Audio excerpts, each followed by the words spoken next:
Imagine you are running a training center.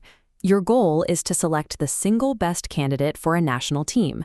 But right away, you face a dilemma.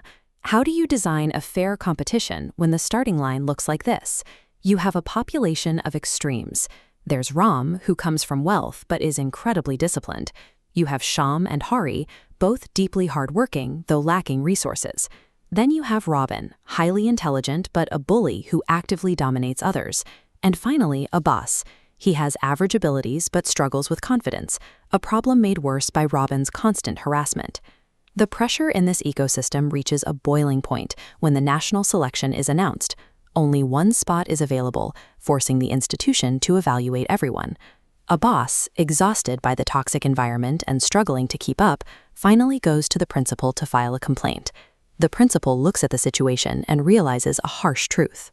When a system is burdened with active imbalances, like unpunished bullying and vastly different resource levels, running a pure, merit-based selection is impossible.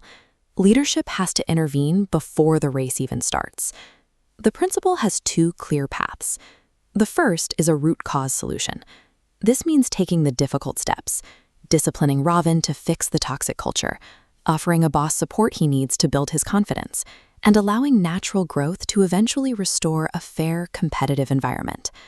The second path skips the hard work. It's a temporary patch based on pity. To compensate for the unfair environment, the principal bypasses the competitive selection process, handing the national spot directly to Abbas. Faced with a distressed student sitting right in front of him, the principal gives in to a very human instinct. He chooses the second option, prioritizing the alleviation of immediate suffering over the long-term health of the group. But choosing short-term emotional relief over systemic repair comes at a steep price. By ignoring the rules to save one person, the principal inadvertently fractures the structural integrity of the entire institution. Years pass, and the consequences of that choice become impossible to ignore.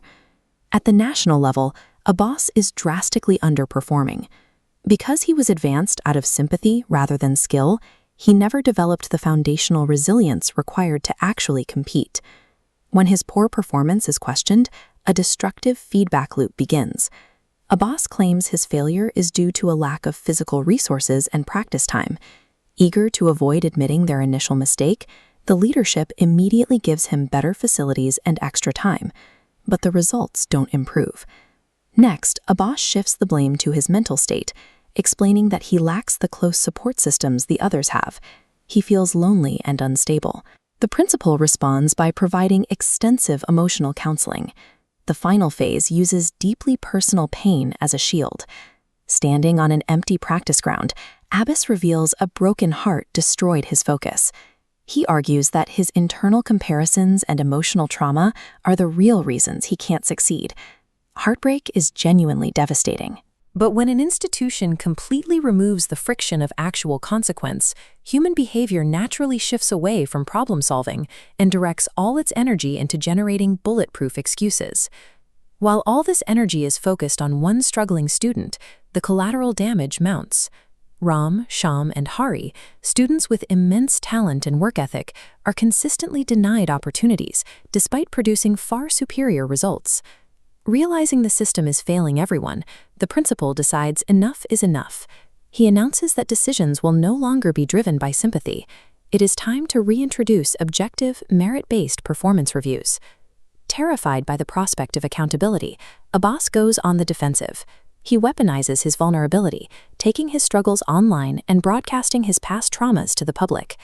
Instantly, the internet fractures into polarized camps, some defending his right to exception, others demanding fairness.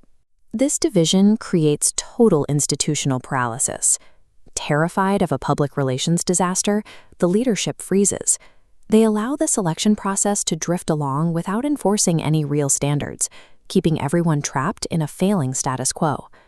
Overprotecting an individual from their own struggles doesn't save them.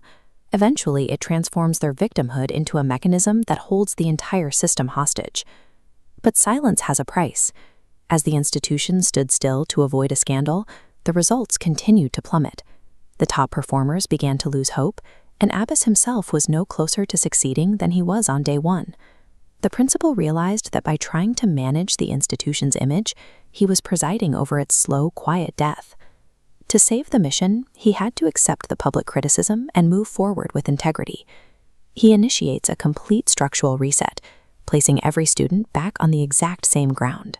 Everyone now has equal access to the same world-class practice facilities, resources, and coaching. The new rule is explicitly clear. Every person's internal struggle and pain is acknowledged as valid. However, that pain can no longer be used as a currency to purchase unearned positions. Instead of trying to guarantee an equal outcome by applying band-aids to the finish line, the institution commits to guaranteeing equal opportunity by fixing the root causes at the starting line. A healthy system requires two pillars. If you provide endless support and resources but never demand actual results, you create a culture of dependency that strips people of their potential. Conversely, demanding strict accountability without offering a hand to those fighting an uphill battle is inherently cruel.